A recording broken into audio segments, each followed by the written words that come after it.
Maybe someone should take Ciara's song and do a country theme to it. That would be pretty cool, actually. That would be pretty fun. Good morning, everyone. Thanks for waking up with us here on AMHQ Early. I'm meteorologist Jen Carfagno. And I'm meteorologist Jordan Steele. It's opening day for Major League Baseball, but will Mother Nature be cheering on your home team? Let's go ahead and check out what's happening with a look at totals. There are none anywhere yet reported, but I'm sure there's spots up in the mountains that are at least getting some snow on the grass. Same thing in the Poconos. But watching the snowflakes for you flying here around central Pennsylvania, you saw Altoona. State College is another spot that I'm looking at as well. Yeah, we've had some snow coming in here across northern Ohio as well, but temperatures just haven't been that cold yet. So just haven't seen a lot of snowfall. All right, so jumping down here to the rainy side of things, we've got temperatures in the 40s and rain in New York City and Philadelphia, Boston in the 50s. That's as warm as you will be today. We've got rain right now, but then snow back towards Syracuse with temperatures there into the upper 30s. Now, Berlin, New Hampshire, we're dropping. So look how we started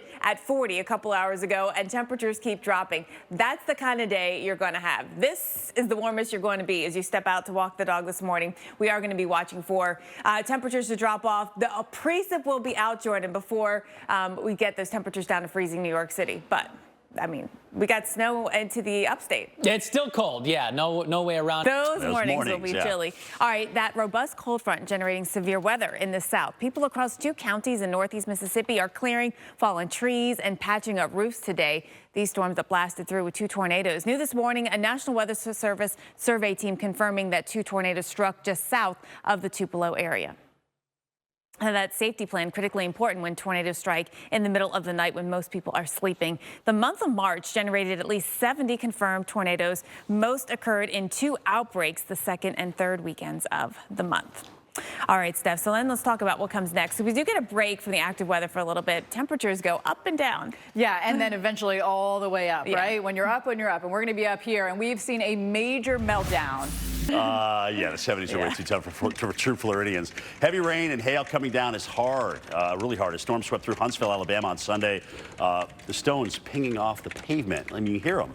And falling in rapid succession. I mean, you can see it right here. Winds gusted over 40 miles per hour. That complicated things. We had pea-sized hail reported in the area. Bottom line, hail is a destructive force and something many people don't think about until it's too late. In 2020, 2 hail events made the list of billion-dollar weather disasters. And when it comes to your home, you shouldn't take chances with hail and wind. Meteorologist Alex Wilson shows us how to be prepared. Now I know why she's on the roof. Remember, she was teasing that all week. Yeah. I was just thinking, I'm glad that I don't have to get on the roof. Yeah, roof's a tricky proposition, guys, that's for sure. So let's talk about hail. And certainly, you know, you think, well, severe weather season is the spring. But hail is one of those things we can get really all year round. Any month of the year. Right? We've already had 117 reports here. The leaderboard, Tennessee, actually Texas is the leader with 117. We've had over 400 total. So Tennessee, also Missouri coming in with a lot of hail reports so far. So like with everything in spring, it ramps up.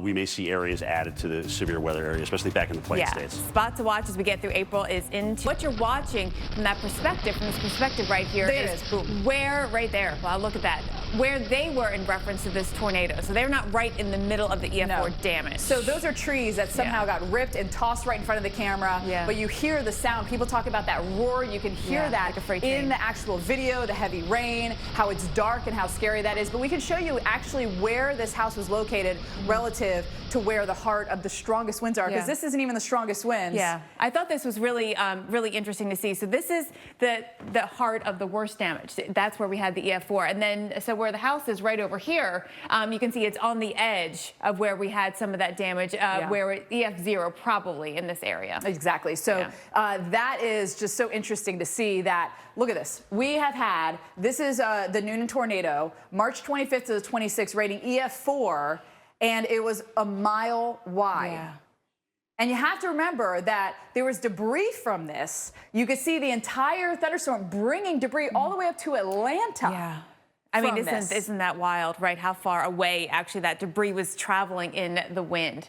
Now, of course, that was certainly a big outbreak that we just had a tornado. We're going to be quiet this upcoming weekend, but we take you back to 2020 Easter weekend. And you know, your mind might be thinking about Easter week. The 13th. Yeah. And look at all the wind damage, too. It wasn't just the fact that we had tornado damage, it was all the wind damage that we had as well. I believe this was the deadliest outbreak, actually, of the year.